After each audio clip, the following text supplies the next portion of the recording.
Well, good evening, everybody. I'm Simon Jackman, Professor of Political Science at the University of Sydney and Chief Executive Officer of the United States Study Centre at the University of Sydney.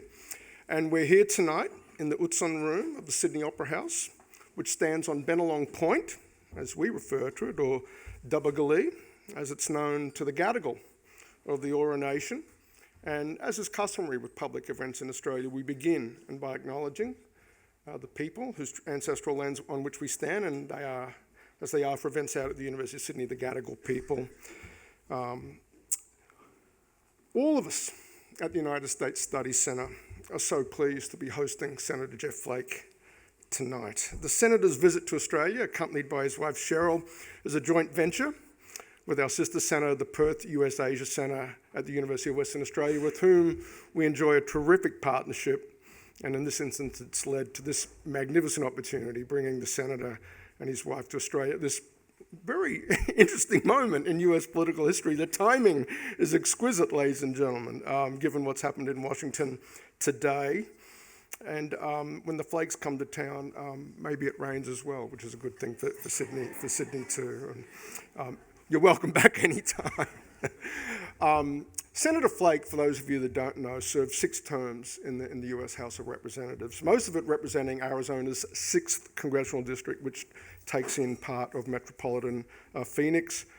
Jeff then went up to the US Senate after the retirement of John Kyle in 2012, where he served alongside a great friend of the United States Study Centre, the late Senator John McCain, who we had the great privilege of hosting up at the State Library, and as it turned out to be one of the Senator's last international, probably the last international speech he gave. But alongside Senator McCain, for most of Jeff's term in the Senate, he served out a 6-year term from early 2013. You're seated in the January after the November election year through to early 2019, deciding not to seek re-election in 2018. As a US Senator, Senator Flake served on the Committee on Foreign Relations. We'll get into that a little bit later.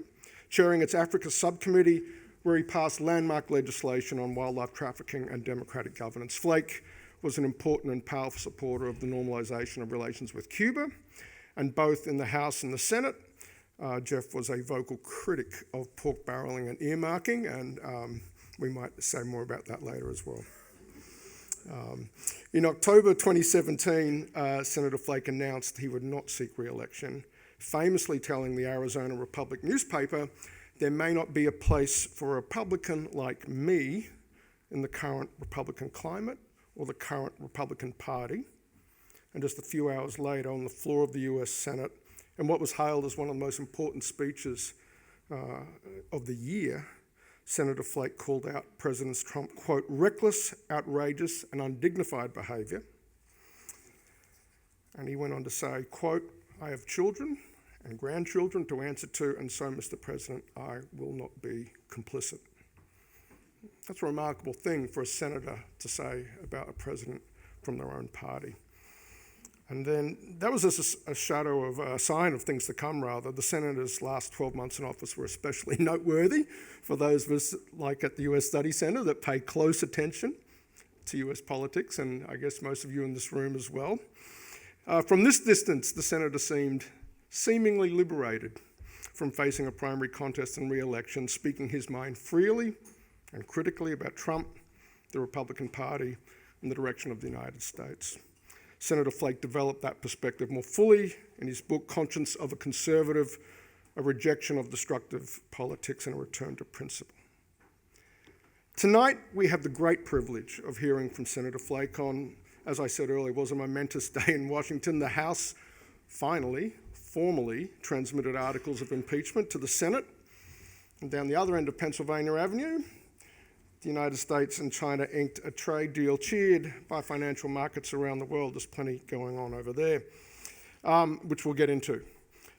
So the running order here, the Senator will deliver some remarks from the podium before joining me for some Q&A, and then we will indeed open it up to this wonderful audience we've built. It is before Australia Day in Sydney, And thank you so much for turning out. Our close friends and family of the centre, we're so delighted to see so many of you here during what is typically the holiday season in Australia. So thank you in advance for coming. Senator Flake and Cheryl, welcome to Australia. Senator, the podium's yours. Thank you.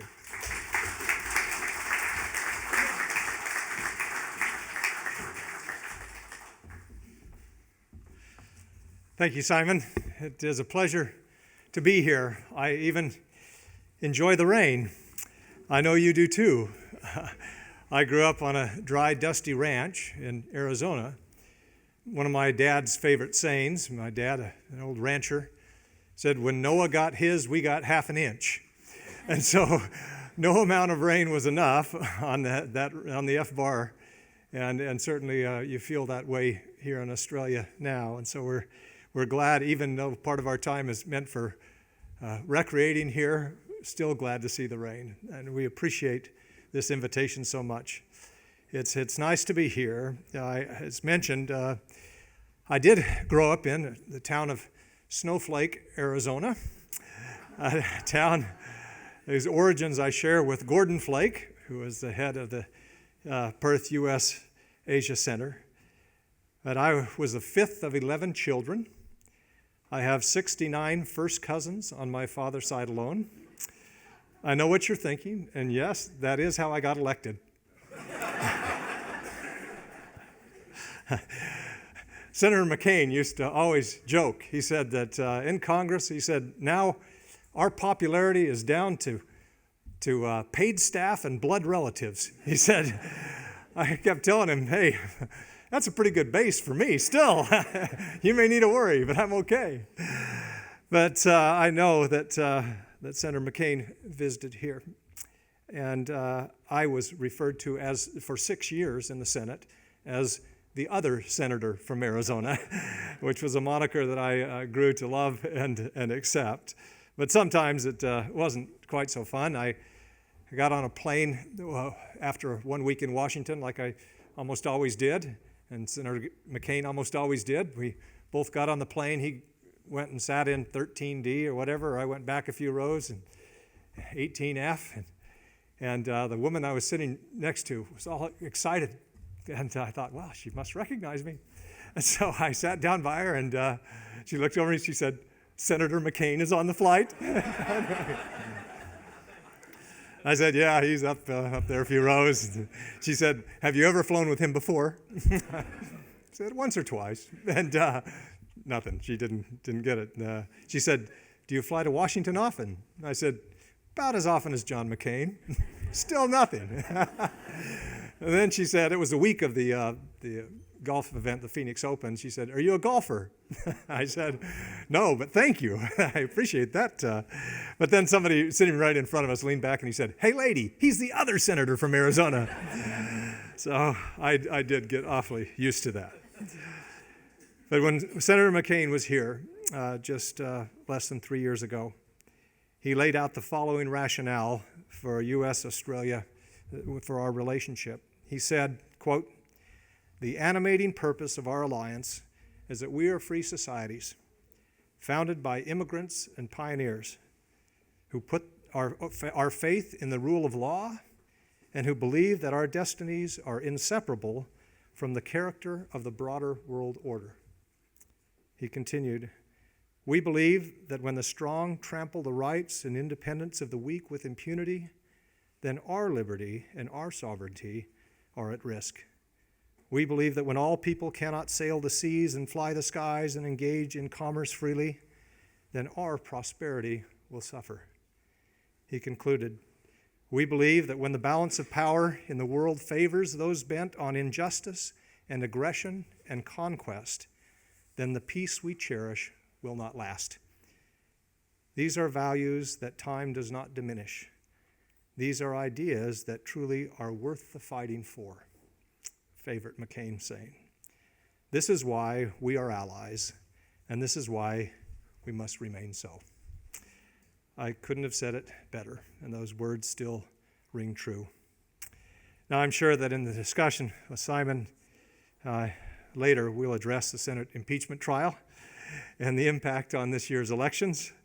I'm sure we'll talk about U.S. foreign policy and its impact on the United States and Australia. So before we get to that discussion, I wanted to say a few words about the need for civil and respectful discourse, the imperative to recognize that those who disagree with us might be our political opponents, but they are not our enemies. You might be thinking this is not the advice that you need to hear from America right now. I understand that sentiment. I would simply offer, as Senator McCain articulated so well nearly 3 years ago, Arizona is much bigger than the actions of any one individual. In his first inaugural address, Abraham Lincoln implored his countrymen to heed the better angels of their nature.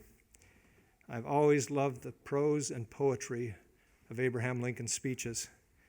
This earnest supplication came when our nation was at war with itself.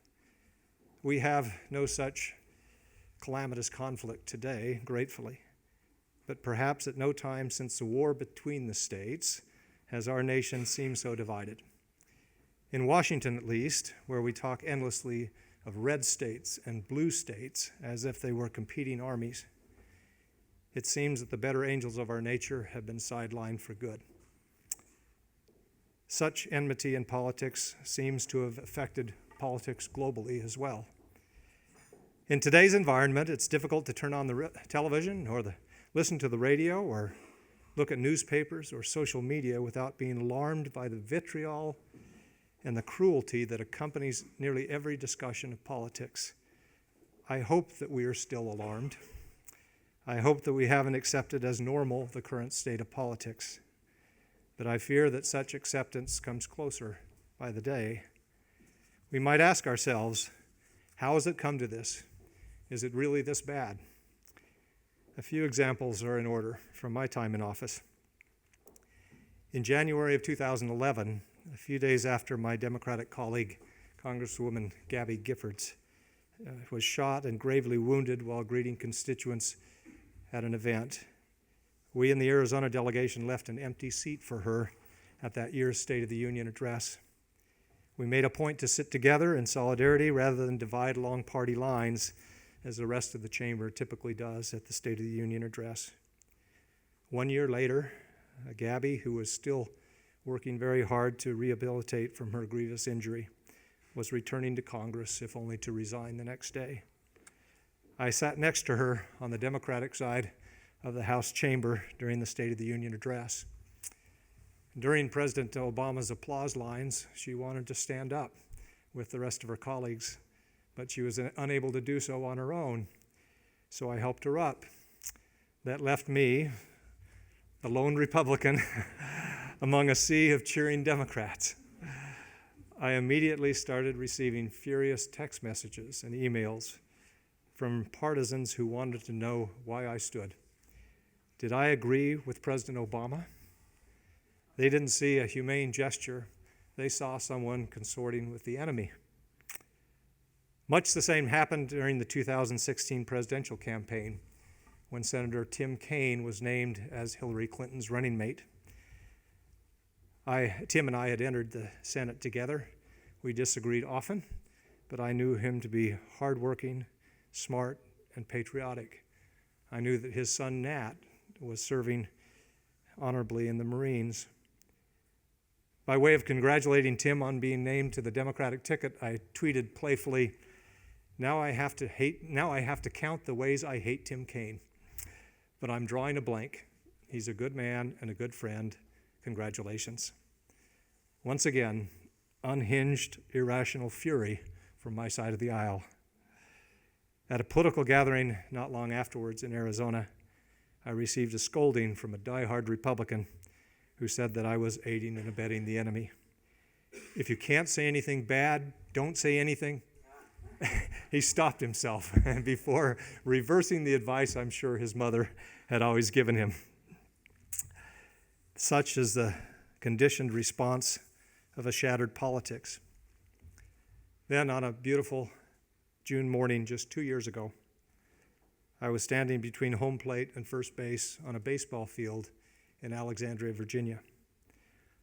I had already fielded balls in center field and was just finished with my batting practice minutes earlier and waiting for the last Republican to finish his so I could go back to the Capitol for the more mundane job of legislating. And a shot rang out. We were confused. We didn't know exactly where it was coming from or what it was. We looked at each other for a few seconds until there was a volley of gunfire. And our third baseman yelled, "Shooter, shooter."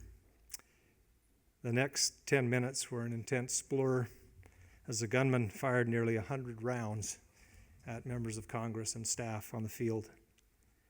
I remember running and diving into the dugout, laying as flat as I could while I fashioned a belt as a tourniquet on the leg of an injured staffer, while still more gunfire raged overhead and around us. When the shooting stopped, I ran to the field and used my batting glove to plug up the hole in Steve Scalise's left hip. While we waited for the first responders, and then I used Steve's phone to call his wife to make sure that she didn't hear her husband had been shot on the news. The most enduring memory I have of that morning came as I turned as the first volley of gunfire rang out, and I watched bullets dislodge pieces of gravel in front of me. I remember thinking to myself, as time seemed to stand still for an eternity, why? Why us? How could anyone look at a bunch of middle-aged men playing baseball, trying to play baseball, and see the enemy? The gunman who died during the incident had been stirred to anger by the polemics of social media and cable news. Among his belongings was found a piece of paper with a list of Republican targets. Just a few months ago, 2 individuals who made death threats against Cheryl and me were sentenced. One of these men, the same person who sent pipe bombs to a number of media personalities and Democrats, tweeted an aerial photo of our home in Arizona with a caption reading, "Senator Flake, there are a lot of entrances. I'll see you soon." Fortunately, he was apprehended. Another individual who's not been apprehended sent text messages to Cheryl with links to beheading videos. Included in these texts were the addresses of each of our children. The level of hate and vitriol that many Democrats feel for Republicans and many Republicans feel for Democrats is unhealthy, not only for Democrats and Republicans, but for the country as a whole and for the world who watches it. In this political climate, elected officials have very little incentive to deliberate, let alone work together for the common good.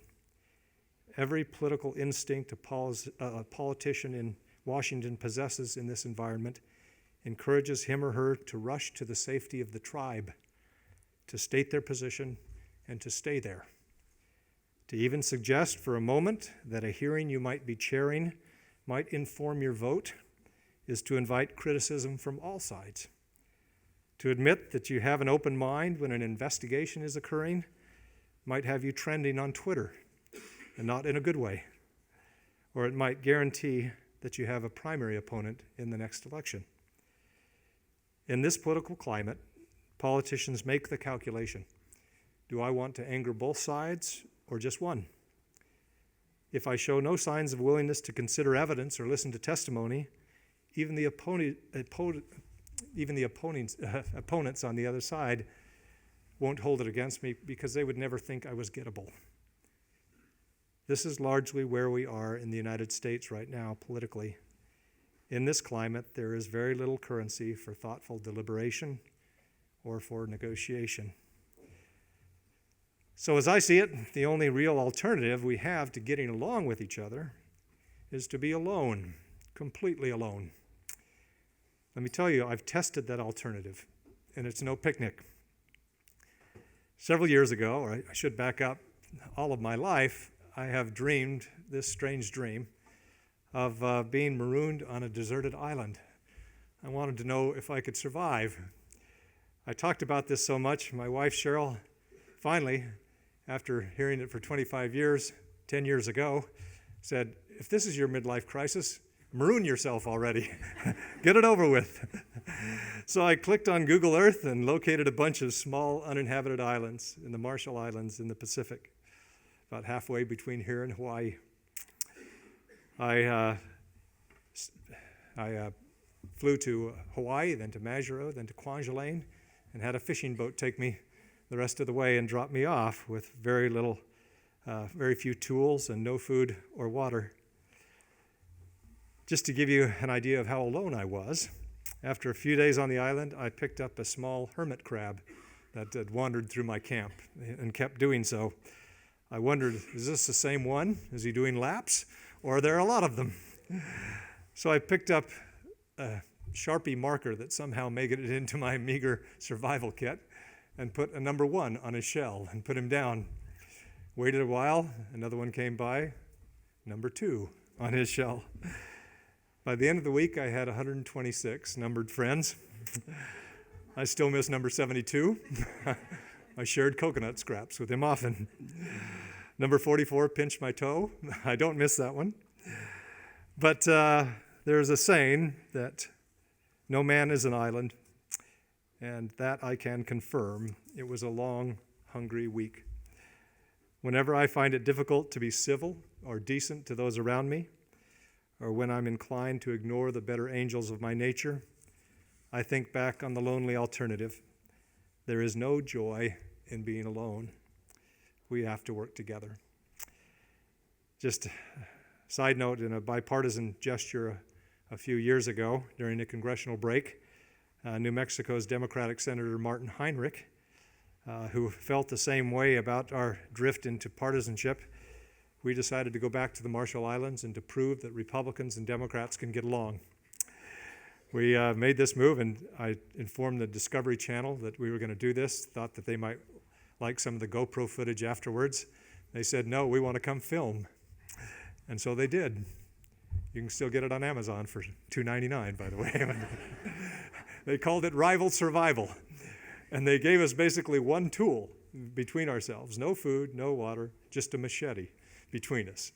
Not the smartest move, given the political environment. But we did survive. We did work together.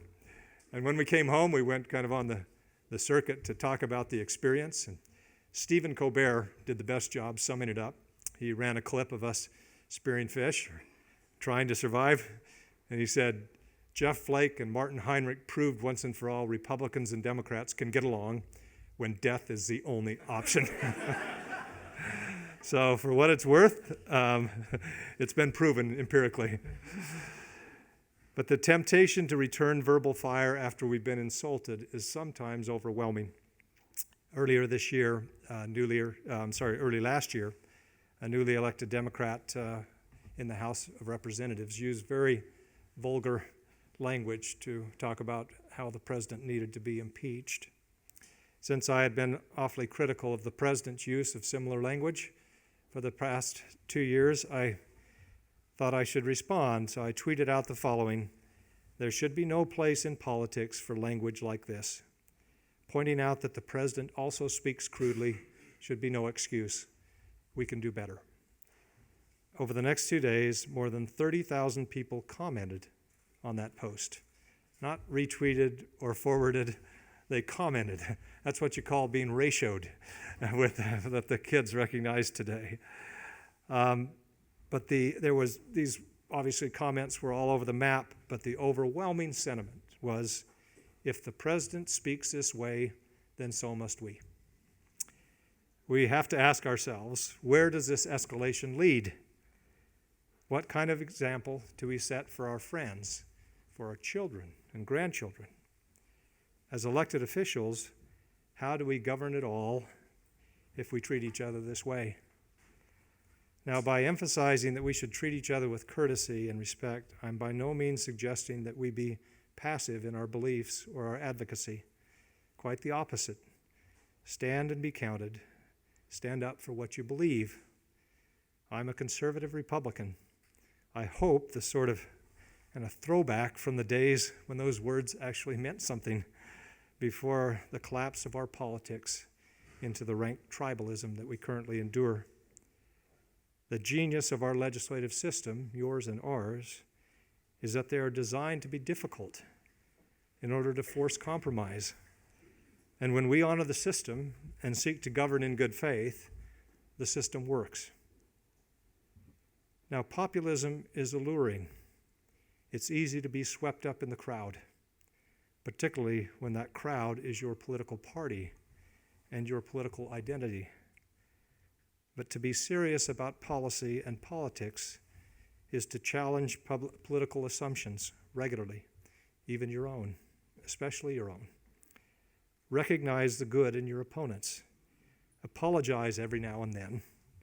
Admit to mistakes, forgive, and ask for forgiveness. And if you find yourselves in a herd or succumbing to the herd mentality, crane your neck. Look back there and check out your brand. Ask yourself if it really suits you. From personal experience, I can say it's never too late to leave the herd. When you peel off from the herd, your equilibrium returns. Food tastes better. You sleep well. Your mind is your own again. You cease being captive to some very, very bad impulses and even worse ideas. It can strain relationships, to be sure. It can leave you eating alone in the Senate dining room every now and then, but that's okay. Disagreements with the president and others in the Republican Party have left some of us wandering in the political wilderness, and that is where your invitation reached me. This wilderness suits me fine for now. But it is my hope and my belief that this fever of rancor and discord will ultimately break.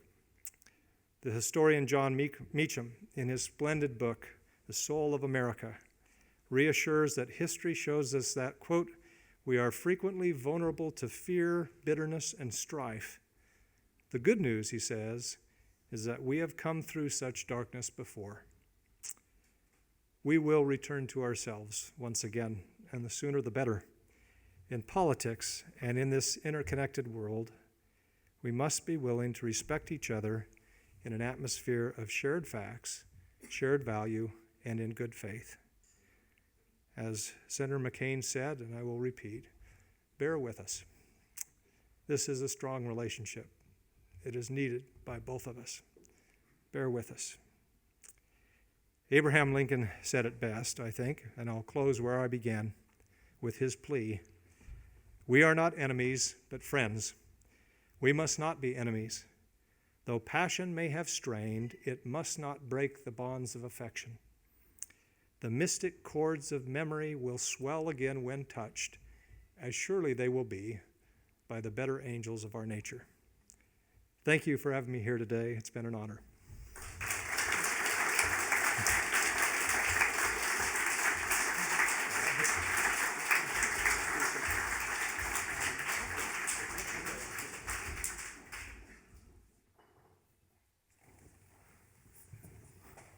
Terrific remarks. Thank you so much for that.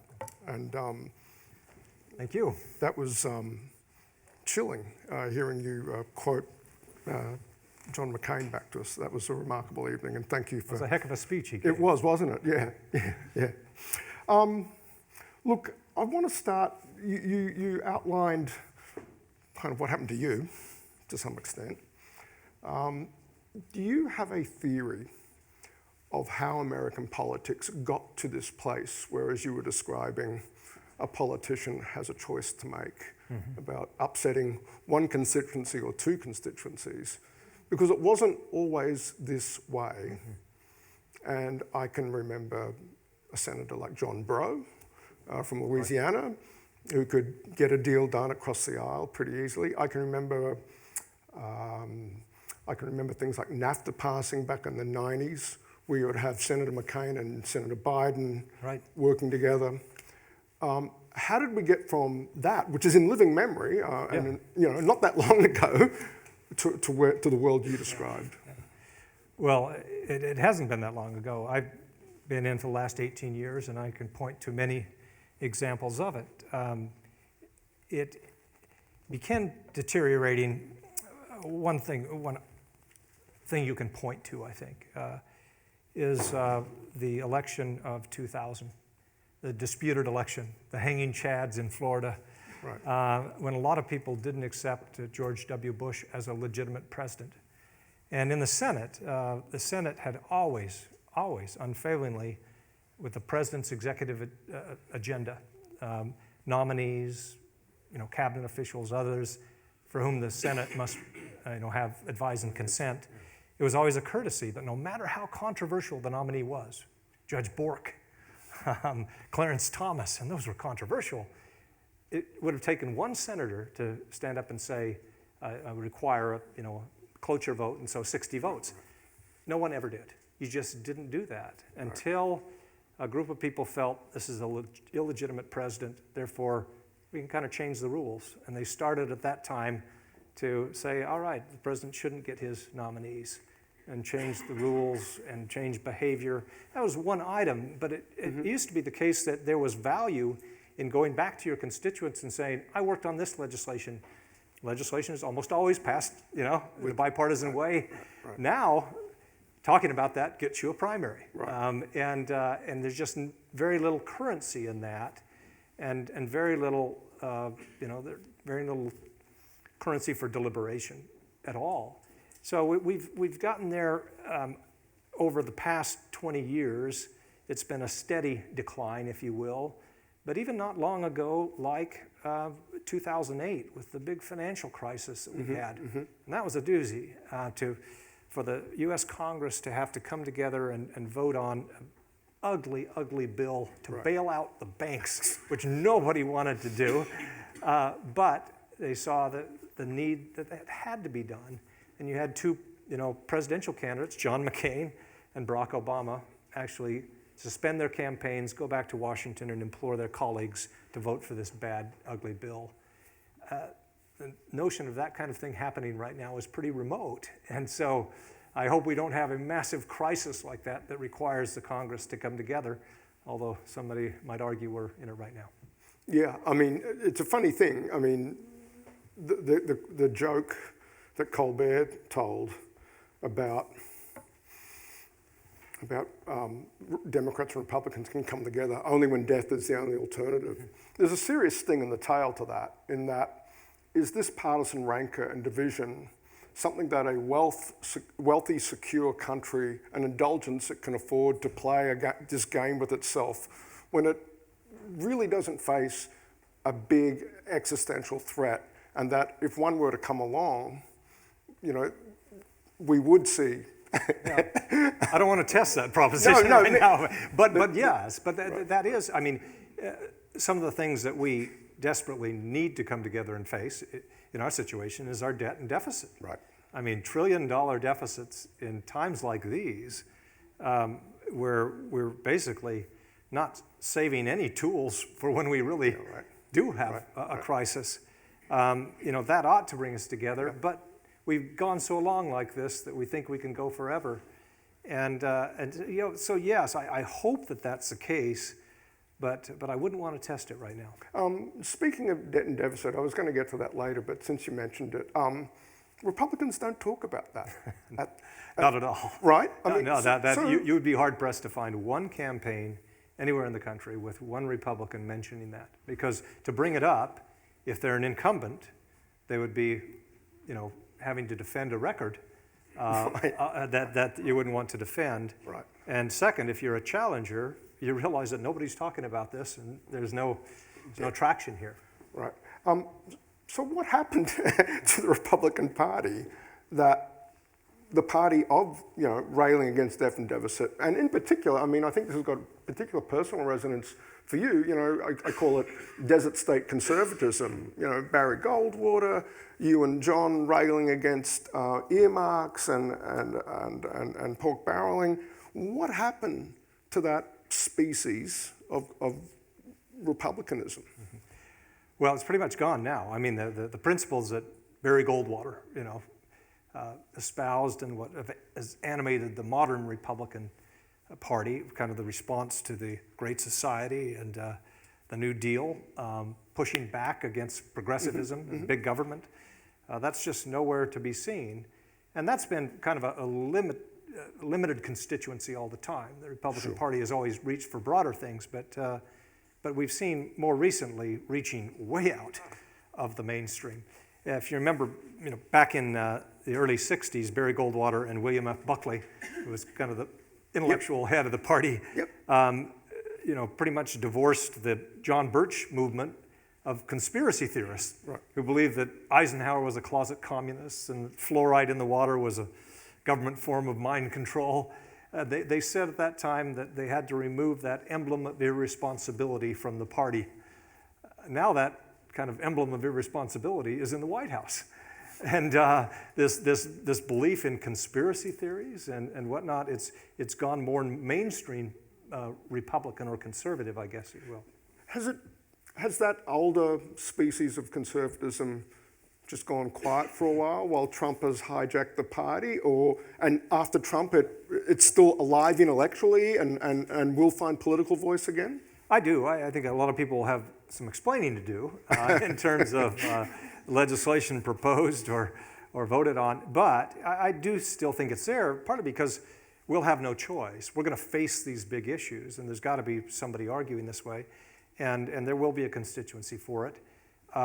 But you have to have some event that focuses the party in the mind, and in my view, that most often comes with a big election loss.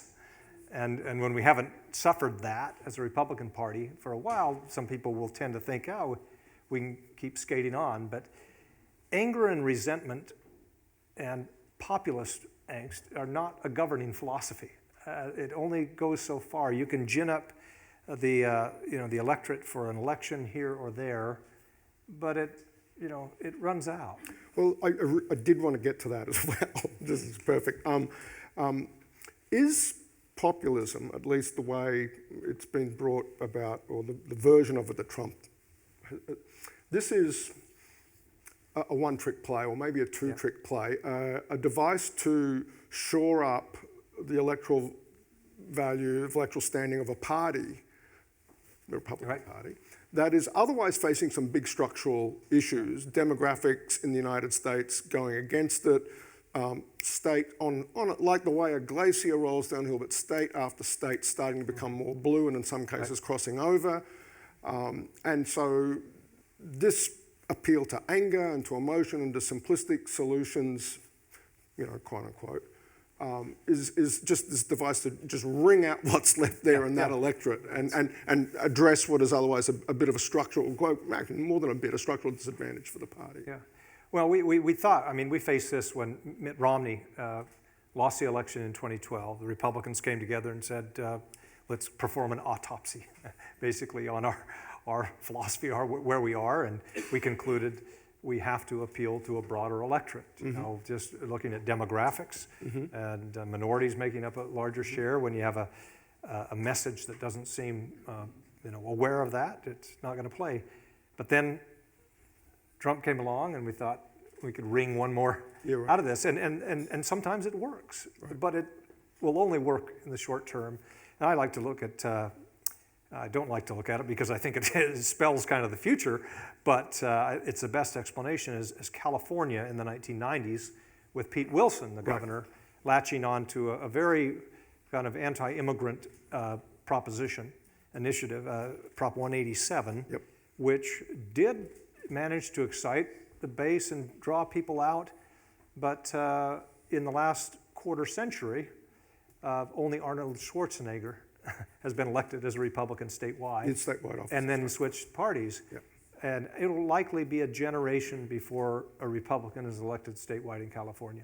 And partly because the rhetoric and tone and tenor of that debate in 1990 so turned off minority groups, suburban women, and others to the party that they just, and now we have an added one, the Republican Party's inability to deal with climate change and to recognize the threat that it is and deal with it in a serious way. It doesn't have to be the way that, the Green New Deal, but you have to deal with it in a serious way because millennials are simply saying we don't want any part of a party that doesn't recognize this.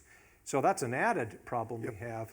So yeah, I'm very concerned at where we are, and I hope that that enough Republicans are still around to to build on after this, but I think it would, the only option we have is for an election loss that focuses the mind. Right. And might one of them be Jeff Flake? The election loss? I didn't mean that. No. Have to talk to the lady in the front row here about that. But no, I've not sworn off politics, but it's tough to see a place in a party like this for a As you said. Republican like me. But I do think if the president is reelected, we are going to see some kind of realignment. I think if the president is reelected, it will be because, and only because, the Democrats nominate somebody on the far left. Right. That means there will be a huge swath of Democrats looking for an alternative, as well as a huge swath of Republicans who cannot take the Trump brand of politics for another 4 years. And you already have a significant group of independents. Now, in Arizona, about a third of the electorate is registered independent. Now, they don't vote in the same propensity, they aren't as motivated, but they still represent a group that when you add some Democrats, some Republicans, you could see, and I predict that if the president is reelected, and this is the one little silver lining I can see, is that you will likely see some states like Arizona develop a tradition, a quick one, to elect independents to the Senate and to the governorship, statewide office, and other states as well. And that would be an extremely healthy thing for the Senate in particular, to create a bit of a power center away from the Republican leadership and the House leadership. You can still, caucus with the Republicans or Democrats, but if you're more truly independent of the party structure, then I think there's going to be a far bigger constituency if the president is reelected. Yeah. Then that's one realignment, frankly, that I think would be, it may not be optimal, if you look back at the way our two-party system used to work, Right. but more optimal than what we have now. Right. Since we're talking 2020, the possibility of President Trump being reelected, let's just get that out of the way. What odds would you put on it? What's your sense of it? Now, I still think it's the Democrats to lose. When you look at the states where this will be decided, the president is less popular than he was when he won, considerably. And when you look at if you use the midterm elections as a proxy, you have a lot more excited Democrats than Republicans. Democrats cast in the midterm elections 9 million more votes nationwide than Republicans. Now, some will say, well, that's because the president wasn't on the ballot. Mm-hmm. But some will say, well, if the president is on the ballot, that's even more motivating for Democrats to get out. I happen to subscribe to that theory. Okay. And so if you look at the states where this will again be decided, unless Bernie Sanders is on the ticket, or the ticket, or probably Elizabeth Warren. And then I think Bernie Sanders guarantees a Trump victory. I think Elizabeth Warren almost guarantees it.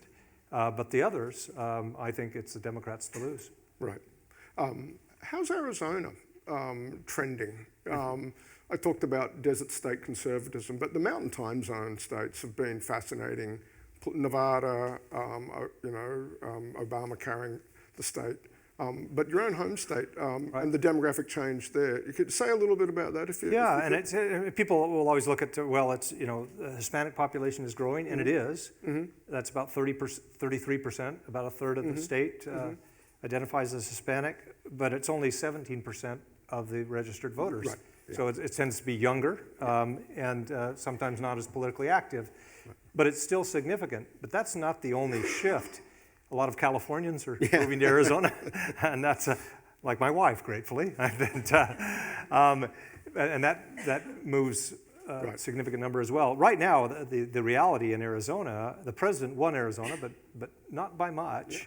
Yeah. Yeah. And he has his own brand, but somebody trying to be like Trump will lose statewide. And we saw that in droves in the last two elections, right. Those trying to imitate him or those who latch on to him. Right. For example, the seat that I vacated, we had a candidate who was traditionally, had served in the House and was a more moderate member that seemed perfectly poised for a statewide race. But she felt that she had to, in order to win the primary, become, Right. for lack of a better term, very Trumpy. Right. And she lost the election in the primary by 60,000 votes. And now she's up again. She's now, having been appointed to that seat to fill the rest of John McCain's seat, she'll be up, and I suppose she'll suffer the same fate, Right. unless she finds a way to distance herself from the president. But as she realizes right now, if she does that, she might get a primary. Right. And that applies to most of my former colleagues in the Senate. There is no love for the president or his policies among my colleagues. When you get to the Senate, you aspire to do more than just defend the president's tweets and to be caught up in all of what chaos this is. You want to legislate, you want to deliberate, but each of them knows that with one phone call, the president can generate a primary opponent that will likely take you out, and that's sobering. Let's talk about the Senate, because something interesting is going to happen in the US Senate next week. As I said, the articles of impeachment have gone over. What's your sense of how the trial will play? There's a few important votes to be had. For those of you that don't know, the Senate is both judge and jury. The Chief Justice presides, but votes about who can be brought forward to give evidence are a majority vote of the Senate before they get started. And there's a lot of talk about, has McConnell got the votes to say stop testimony from Bolton? Just wondering some prognostication from you on how you see the trial itself going before we get to the outcome. Well, first, let me just have a disclaimer on where I am on this. I want to see the president removed from office by the voters, not the Senate. I don't want to get in a cycle of, trying to remove presidents between elections. I've seen kind of the damage that sort of being in this cycle when George W. Bush was a controversial, winner of that election. Mm-hmm. You had people in the Senate act in a way that was very detrimental to the institution by saying, we can't consider him legitimate. And that's why I just bristle at any notion. When Hillary Clinton called the president illegitimate the other day, you just don't do that. Don't do that. You may want to remove him. I don't want him reelected. I won't vote for him, but he is our legitimate president. And so in terms of where this goes, my only beef is, or my big beef is that Republicans in the Senate, I hope and pray that they don't take the position that Republicans in the House took, that although this, if they can take a justifiable of, a position saying that these offenses do not rise to the level that we should require removing somebody from office. But that was not a perfect call. And the president was wrong. Right. And he ought to be disciplined for it, and hopefully disciplined by the voters. That's what I hope Republicans at least will say. And I admire Democrats who say that this is our constitutional duty and we're forced to do this. I wish Nancy Pelosi would have followed her, her inner self all the way through, saying this is not the thing to do, but she received a lot of pressure from her base. Yeah. And so when it's now at the Senate, they did resist gratefully. There were enough Republicans to say that we can't and shouldn't dismiss this. That is right. But I question whether or not, if I had to guess, I would say there won't be the votes to compel witnesses. Partly because Rand Paul come out yesterday saying that if any Republican moves to compel a witness that the Democrats want, then he will move to compel a witness the Republicans want, like Hunter Biden or one of the others. And it puts Republicans in a very difficult position and Democrats in a difficult position. So if knowing my colleagues and the institution and kind of the pressures, that's where I would guess it will come out, but it will rely on just a few people. Mitt Romney and Lamar Alexander and a few that are up in purple states that respond a little more So, God, no. so if I had to guess, we'll be done, 2 weeks after it started, and there will be an acquittal. And I think that the president will take some victory out of that and some momentum out of that, as he did after the end, just the way he perceived or portrayed the Mueller report. Nobody, having read the Mueller report, could claim any vindication after that. But the president, I think, was politically successful in doing so, and I think he'll do the same here. I don't think that that's enough to put him over the edge in the election, over the top, as long as the Democrats nominate somebody in the mainstream. Sure. So if why do you think Pelosi held on to the articles for as long as she did? As soon as the articles go, you're out. You're out of the picture. And one, I think there were a number of Democrats who rightly questioned, the quick move, the move to get it done before Christmas, because I think that prohibited them from getting testimony that they should have received or received information that still will come out. This was not ripe, and they wanted to wait for that. And there was some success, I guess you'd say, in that, because there have been a few pieces of information that might help, that probably won't put anything over the top. So I think that was it, some of it, just waiting and hoping that something else would come. But then mostly I think it was motivated by, as soon as you send it, you're out of the picture. And this put them still in the picture for a while. Your cards before you do yourself out. Onto the substance of the matter, though. Pelosi said, what is it with this president that all roads seem to lead to Vladimir Putin?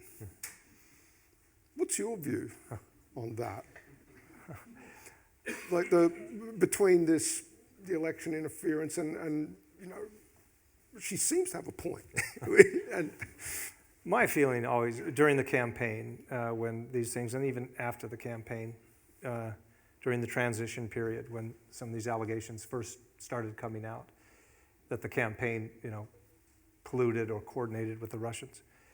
My feeling was that campaign was far too disorganized, chaotic, inept to coordinate with anybody. And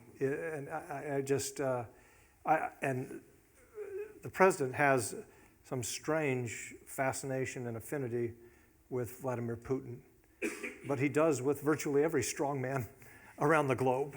I don't think that there's something that specific or that they have compromat or something on him. I don't believe that. But I do think that the president certainly is far too dismissive of Russian efforts to interfere in our elections, and I think that puts our system and democracy in danger. But so does his, like I said, fascination with strongmen everywhere, and the type of foreign policy that flows from that. And how does that conversation work? You said privately, a lot of your former Senate colleagues are not fans at all. Sure. But that side of Trump, and I sometimes wonder about Lindsey Graham, who was close to John McCain, and where the hell that guy is from time to time. Like, as you heard me saying earlier, I have this theory that about once every 3 weeks, John McCain comes to Lindsey Graham in his sleep, and then for 3 hours the next morning, we get the old version of Lindsey Graham, and then by lunchtime it's gone, and he's thinking about his electorate back in his home state, and all the the pressures that you were alluding to. But I know, right? We know from their record and their voting history, frankly, how fiercely patriotic and loyal and concerned about national security so many of the Senate, and you go there and you meet their staff, and these are great Americans when it comes to that set of issues. And then it seems in public so often why can't the United States stand up and defend its own election, forcefully and boldly?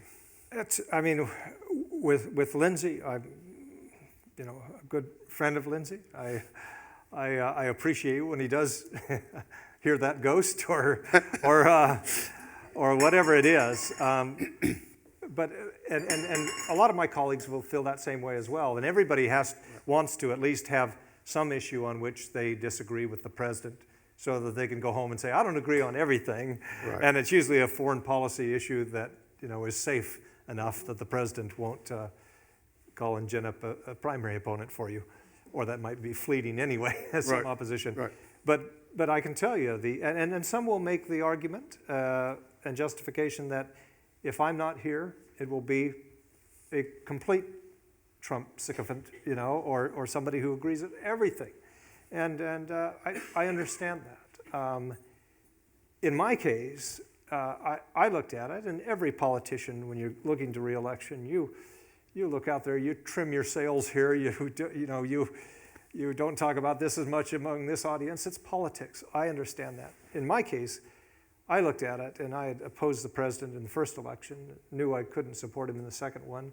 I had hoped that my constituents in Arizona, in the tradition of Arizona, would want an independent-minded senator who would say, I'll stand, I'll vote with the president's philosophy when I think it's right, but oppose it.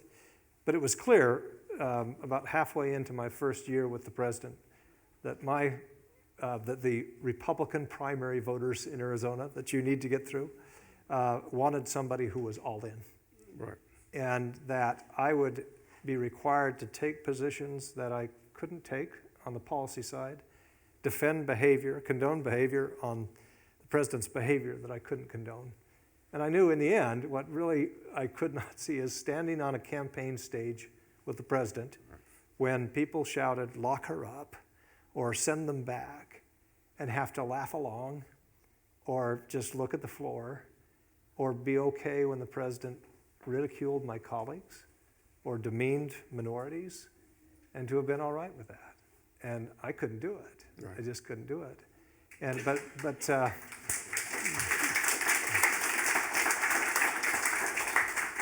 but I understand, and I hope, I look at my colleagues, and we're going to need to rely on many of them who have swallowed pretty hard, when we want to get back, when we need to take the party back and go forward. So we'll do the best we can. So why aren't there more Jeff Flakes?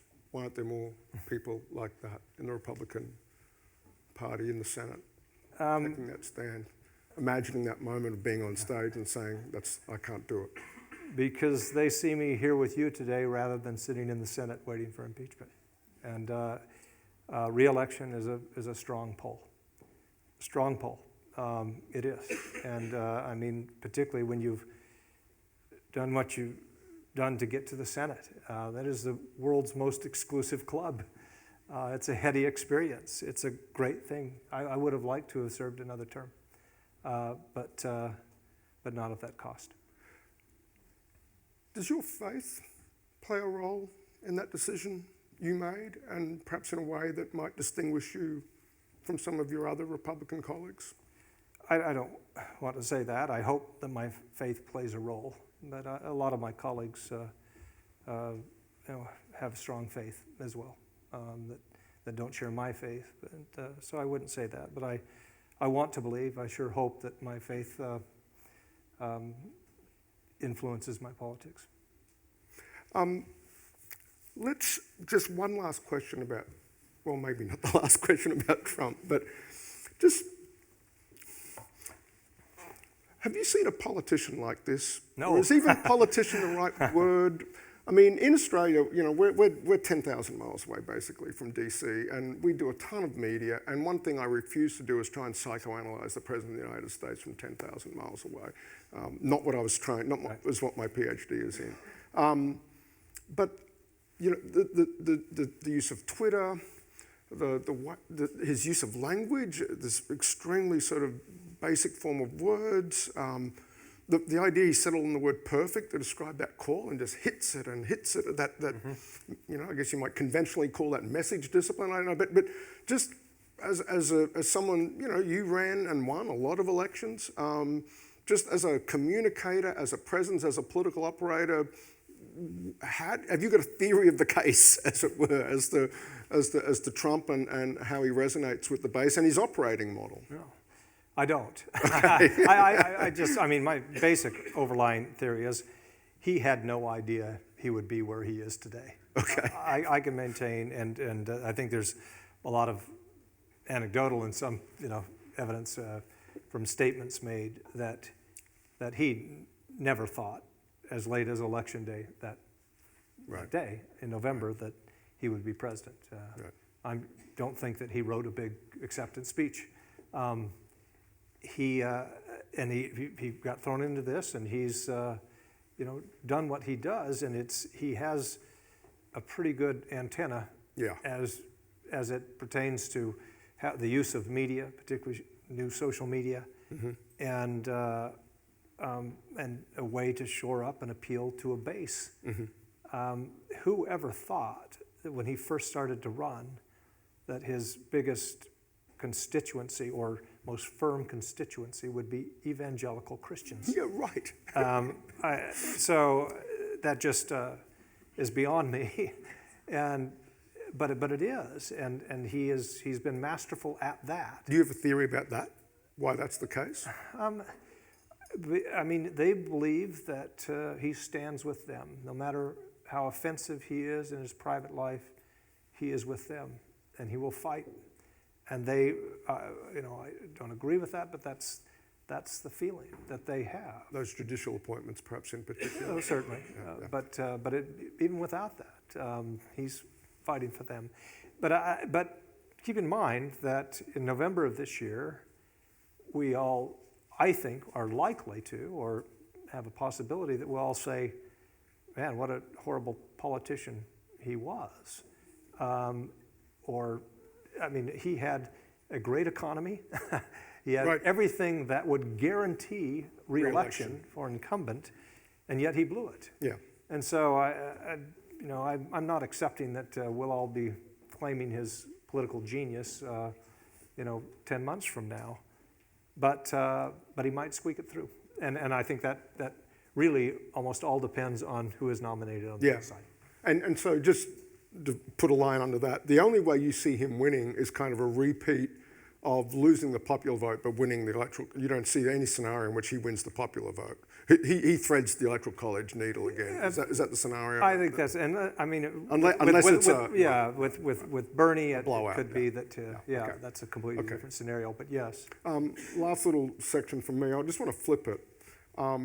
I was doing a bit of research today, and there's a out there on the internet. There's a claim that you voted with Trump's positions 84% of the time, which is actually pretty low as these things go. But that leads me to ask: so what is it about that the administration has done that you might actually agree with, that you think and in particular this might get us into the domain of foreign policy.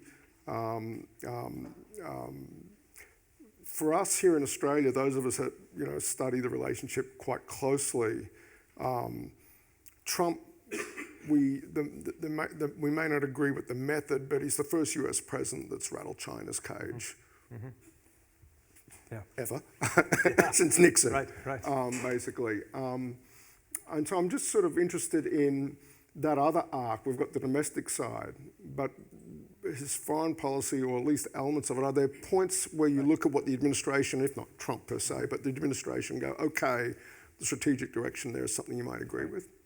Well, first on voting record, voting 84% of the time, keeping in mind that in particular the contemporary Senate, virtually every vote you take is a procedural vote to keep the place running. Right. 84% is a pretty, that's dissident stuff. That's right. I mean, that's, and I hear people say that. I spent my last 2.5 months in the Senate holding up 40 judicial nominees where I had leverage to do that. I usually did if it was trying to accomplish something. Right. But I'm a conservative Republican. I have felt for a long time that we needed more balance in our judiciary, and have cheered and participated in and helped move through conservative judges. Now, I happen to think that the Republican Senate and Mitch McConnell was unfair to obviously Merrick Garland and other nominees, and slow-walked a lot of President Obama's nominees. And I actually worked the last couple of months just while the election was going on to try to ensure that Merrick Garland, if we got to the lame duck after Hillary Clinton was going to be the victor, that we could move him through. But so conceding that, I think that that is something the president has done, and one of the smart things he's done is basically outsourcing that to groups that know better. He doesn't know these federal judges. He doesn't know what philosophy, jurisprudence or anything is. And so that's been good, and frankly, it's been a good outcome. And I think that the fact that the economy has been strong is largely because, one, better tax environment, certainly lifting corporate tax cuts have helped, but also just a more sure regulatory environment, and knowing that there are going to be more conservative judges to have a better balance, because among businesses out there that realize it's, for the last several years, the uncertainty of the regulatory environment was a real drag. So I do think that that's been good. And then internationally, certainly rattling China's cages, we have desperately needed somebody to stand up and say, hey, this intellectual property theft, this investment, restrictions and whatnot, to stand on that. My only beef is you do that with your allies beside you, not impose tariffs on them and then go it alone against China. This really was an opportunity, and the president did have a real opportunity. I mean, I wrote in the book about Richard Nixon and his madman theory, where you gain strategic advantage over your international opponents by appearing to be off kilter. Yep. The problem is you have to have some underlying strategy there. Right. Or you're just a madman. And for the life of me, I've not been able to detect any underlying strategy to just about any of our, the president's pushes on security or trade issues. That's more than enough from me. I'd love to open it up to the audience at this point. We do have a microphone. We've got 2 microphones, and questions, not speeches, are always appreciated. But please, this is a rare opportunity, ladies and gentlemen. Fire away, please. In this venue, when people get a microphone, do they sing? Or that's what I'd like to see. Play a cello, typically, in this room, but yeah. Thank you for your remarks, Senator. You touched on several occasions the question of judicial nominations going back to Bork and Thomas and the like. And some of us are old enough to remember when confirmation hearings took a day or two and went through basically on a majority, almost a unanimous vote. The proposition I would like you to comment on is this: hyperpartisanship in the United States will never be resolved until Roe versus Wade is de-weaponized.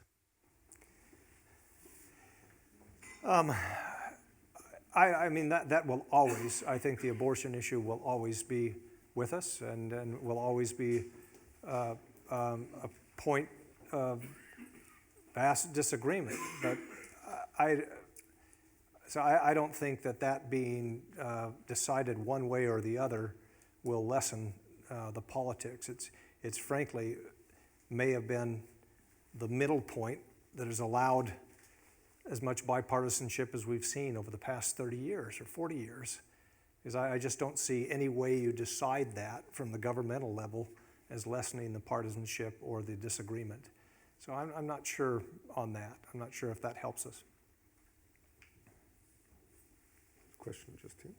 Thank you. Thank you, Senator. That was great. Going back to the Democratic candidates, who do you think will be chosen, and do you have any comments about Bloomberg? I have no. I mean, I know most of them, and it's very interesting to see them on the campaign stage. We enjoy the debates, Cheryl and me, a lot. But I do think there is a lot of polling more recently over the past month and weeks that suggests that that Democrats are increasingly valuing someone who they feel will remove the current occupant of the White House, and valuing that more than having someone with whom they agree on more issues. That suggests that, and I think that that's the reason that Joe Biden continues to remain where he is, where under normal circumstances he might not. An older candidate who has issues and has run several times, but he's strong, and I think because people see him as somebody who could be there. And I happen to think, I mean, I've served with Joe Biden, he's a good man, and I think people see that as well. So I do think it's going to be somebody who is from the more mainstream of the party. Bloomberg, it's difficult for me to see how the party, where the energy is in the Democratic Party, how somebody who was just a Republican not long ago and jumps in now and ignores the early primaries and hasn't paid his price, if he could be the nominee. But having said that, we've never had anybody who's pledged to spend $1 billion or more, and that does make a difference. And I know that he was going to get in before Joe Biden did. Joe Biden is a friend of his. I think he would be perfectly fine if Joe Biden was the nominee and he felt that Joe Biden could move all the way through. So I don't think you'll see Bloomberg going after Biden or a traditional nominee who he believes can beat Donald Trump. But he will go in, Mike Bloomberg, go into the convention with a considerable number of delegates, and he will be a kingmaker if nothing else. It's not inconceivable that he could make a convention play where he would be on top. There was a good article just a few days ago pointing out something that I hadn't fully thought of, but how when you spend, we've never had anybody willing to spend $1 billion or $2 billion, but what that does to the lower ballot or others on the ballot, and how a lot of marginal races around the country, right. Somebody running in Arizona in a marginal seat, if Mike Bloomberg, they know that there's going to be a couple $1 billion spent, and a lot of it on their behalf, or money that would help propel them further. And it may make them more likely to come out and support or endorse Mike Bloomberg or support him in the convention. So it's a more interesting play than I think most of us have considered, just because of that money angle. That's a big deal. I would like to see him as president, Mike Bloomberg. He did a good job in New York, and for me as a Republican, you're just wanting somebody else, somebody who is. I shouldn't say it like that. No. But I guess you lower the bar. But no, Bloomberg is a good man. And so is and Amy Klobuchar is a good friend. I've worked with her a lot. She'd be a good president or vice president. And that's yet to come. All the negotiations that are be going on. But we'll be watching this with great fascination. Yeah. Yep. Over here, please. And how's this side of the room? No? Okay. Stu, thank you. Senator, that was a marvellous address. Thank you very much, and very inspiring to hear your recounting of the stories at the baseball game, and also with your Senate colleague. In a few weeks' time, young Australians all over the country will return to school. By that I mean primary and secondary school. Whilst there'll be many concerns they have, I'm sure that uppermost in their mind will not be the fear that they may be the victims of a madman who, with a semi-automatic weapon, who'll come in and take them out and their classmates. However, later in the year, when your students in your country return to school after their summer break, I'm sure that would have to be part of their thinking. Will we be the next victims? Now, in our case, of course, we had John Howard and his action in ensuring that semi-automatic weapons were banned. But tell me, how is it that in the United States you can continue, your country can continue to ignore the concerns of young people on this issue. Well, it is a sobering thought, and when you've been on the other end of the gunfire, it does tend to have an impact. Long before the shooting that I was involved with, I had supported measures that had drawn the ire of the NRA. I was unlikely to have had their support in the next election because I had co-sponsored legislation with Dianne Feinstein on fly or buy and the age of those who could purchase so-called assault weapons or others.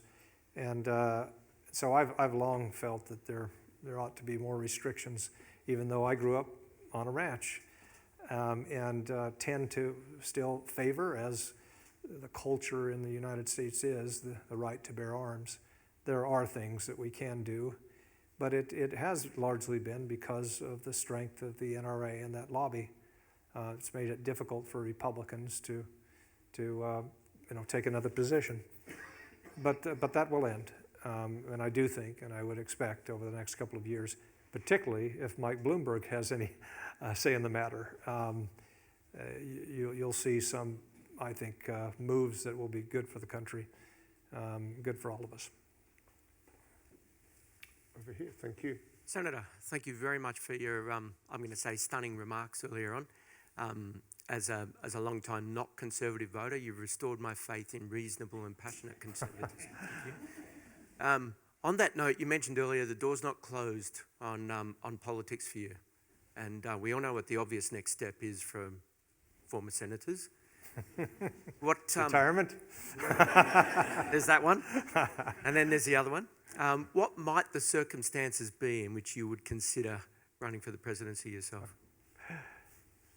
If Cheryl could exit the room for a minute.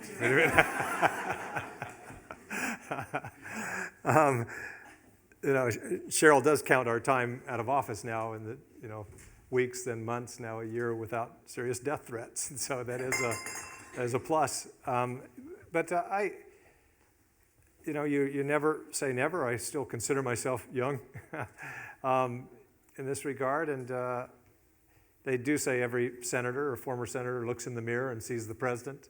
I don't think that's always the case, but it have to see how things align, because right now I don't have a constituency. I don't think that'll always be the case, but we'll have to wait and see. A definite maybe. Can we get? Thank you. Senator, thank you. Really inspiring comments. You laid out a proposition that the only way that you see the Republican Party realigning with some of the core values that you articulated is through getting, this is an American term, shellacked in the next election. I'm curious to hear your thinking about an alternative proposal. You had laid out that looking forward to your reelection, that the numbers weren't there, that the president would probably run a primary opponent against you. What would it look like alternatively if people like you, principled, decide to actually fight that primary fight and articulate what you have just articulated from the stage to the Republican primary voters? Mm-hmm. Well, I think right now, when the president talks about having 95% support, he claims, from Republicans, that's a bit misleading because fewer people self-identify as Republicans now. But I can tell you he's not far off. And what has surprised me, it didn't surprise me that a lot of Republicans in the last election just in the end pulled the lever for the president. Most of them will say they plugged their nose and said Supreme Court, Supreme Court, Supreme Court. Right. And I understand that impulse. What has shocked me, and I'm still puzzled by, is how many of those who were very reluctant Trump voters have come around and are fully behind him now. And it is because of his skill in playing to that base and making it an us versus them, and the other side is far worse and they're out to get you. He has been successful in that. So I don't think that in this cycle that is that would be a successful strategy. I think that virtually anybody, anywhere in the country, trying to make the case that I've made before Republican primary voters. Remember, this is a subset of a subset of a subset, but they're the ones that determine who gets to a primary. But I don't think that will always be the case, and I think rather quickly you'll see a change, particularly in not people running statewide. Congressional districts is a little more difficult, but statewide in Arizona, after a couple of rounds now, you'll have Republicans who, catered in the primary to the president and then tried to win statewide and couldn't. I think you will have people, maybe former Republicans or others, saying, I'm going to stand as an independent. And depending on what happens with the Democrats, then that could be a tenable position. But I do think that is a possibility in the future, but not right now. So a Lisa Murkowski sort of another state that begins and ends with A, where there's sort of enough. Are you articulating something? It sounds to me very Arizona specific. Not necessarily, but not. Let's face it, Alaska is a different animal completely, right. And just the small number there that Lisa Murkowski was able to win a write-in election with the last name Murkowski. It's a little difficult to spell even because people know, and her father was a governor, and it's a different place. Yeah. Okay. Thank you, Senator, very much. If the Democrats don't nominate Bernie, don't nominate Elizabeth, but a centrist Democrat, and let's say you formed Republicans for the centrist, but what would be your private advice to that candidate as to what they need to do, how to attack Trump to win? What issues, what tactics, so that what happened to Hillary doesn't happen to them? Great question. One, obviously, make the decency argument that people, some have articulated already. America is better than this. We don't need to go there. And two, just do not, one, acknowledge that the economy is in a better place than it was a few years ago. Now, President Trump takes far too much credit. This economy was trending this way, and we had, dozens of months of consecutive growth that he doesn't want to admit before he came in. Right. But the economy is doing well now. Stock market is at all-time high, and I don't think that Democrats will get too much currency, or people in Pennsylvania or Wisconsin or other votes they need by trying to claim the economy is not good. Make the case on other issues as well, and play the long game as well. There are issues that we need to work together on. I think fundamentally, the broader group, maybe not the subset of a subset of a subset that I'm talking about, but the broader group that, those people whose votes you need that are in that independent category, that's who you want to reach. And they are the ones that are repelled by the current crude, crass, vulgar politics. And so I think that appeal to them, and understand, I think, that Democrats on the far left, there's enough motivation for them to come out to remove the president from the White House. Don't try to appeal to that. That may just sound like a Republican in my wish, but I do think that would help.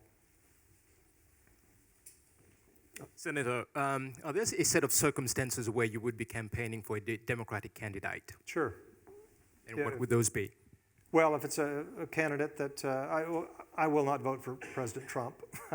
Fortunately, there's always a third-party candidate on the ballot or something where you can not do that. But I would like to enthusiastically support a Democrat because I think that if me and like-minded Republicans can get behind a mainstream Democrat who appeals to a broad electorate, that increases his chances. So I'd like to. This will be our last question. Thank you for your comment, Senator. You commented about populism in the US. I was wondering if you'd like to comment on the phenomenon of populism around the globe in other constituencies, in other countries. And is it unique to each country, or do you think there are some themes that we need to be concerned about and addressing globally around the issue of populism? I do.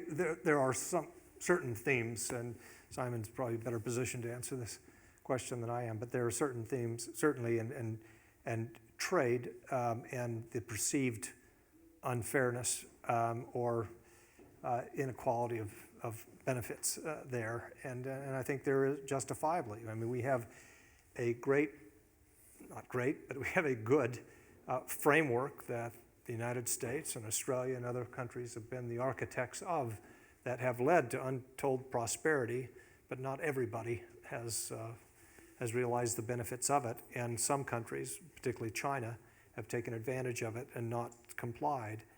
So certainly a willingness or a serious effort to enforce trade agreements in a way that benefits people more. And then just that's the most common, I think, thing across countries. But every country is different in terms of some of the issues that drive the politics there. I would say with Europe, immigration and dealing with that in a responsible way, but that also has to deal with the root causes of some of it, which is unrest in the Middle East, which is driving immigration that affects the politics in a lot of these countries. Those things need to be addressed, sometimes in a regional and sometimes in a broader context. But I think doing so would help the issue, because this populist strain that we're seeing now, like I said, in the end, it's not a governing philosophy. It spends itself out at some point, but it wreaks havoc in the meantime. And I have to confess, the fix was in with this visit. The CEO of the Perth US Asia Center is Gordon Flake, and is Jeff's cousin. And I serve on Gordon's board. Gordon serves on my board, and we thought it'd be a fitting way to end the evening if Gordon would offer a vote of thanks to his cousin.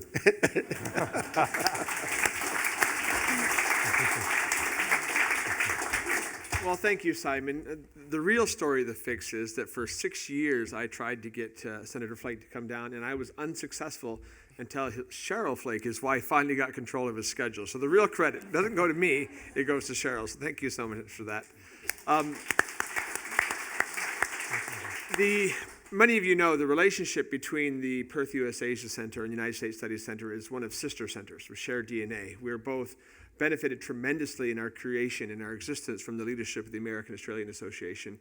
And to enable that, as Simon mentioned, I have the great honor of serving on the USSC board and benefit tremendously from Simon's wisdom serving on our board. So to be able to collaborate on this has been wonderful. Our name indicates that our focus is much more on the regions. Australia, with its tremendous connectivity in the world, is no longer well described as the antipodes. However, Perth is the actual antipodes of Washington, D.C. In other words, you cannot get further on the planet on land away from Washington. In that effort, we benefit so tremendously from our relationship from the United States Studies Center. As their tagline goes, analysis of America, insights for Australia. And that extends to Western Australia. And every year, our cooperation is vibrant. This year, it will be more vibrant still as we depend upon the tremendous research and programs and analysis done here at the United States Studies Center to inform not just the public in Western Australia, but the broader region on the implications of these politics here. And in that effort, it really has been a tremendous collaboration to bring Senator Flake and Cheryl Flake down here to share their insights. The senator and his wife had a full week in Western Australia. If they had been there one more day, I'm convinced that the senator would have been dragooned into public service and elected in Western Australia. So we got him here just in time. I've also learned to somewhat of my humility, my staff, as they've been doing social media for the last week, have got a new hashtag, which is Flake in Oz. And my reaction was, well, what am I? Chopped liver kind of thing, right? But it's clear from the wonderful audience here before Australia Day and the great audiences we had in Perth that Australia is hungry for an upgraded Flake. And so in that regard, we really couldn't have been more fortunate than to have the humility, the grace, the insights, and the forward-looking both vision and temperament of Senator Flake. And I'd like you to please join me once again in thanking our host, the United States Studies Center, and Senator Jeffrey Flake. Thank you. Thank you so much.